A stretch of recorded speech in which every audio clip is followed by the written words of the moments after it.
Hi guys, do you want to know one skincare hack that's good for oily skin, acne prone skin, combination skin, dry skin, sensitive skin and even aging skin?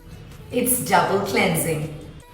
So I've taken the oil based cleanser and I'm very gently massaging it into my face, and of course I never leave out the neck area. And with a damp cotton pad, I get it all off.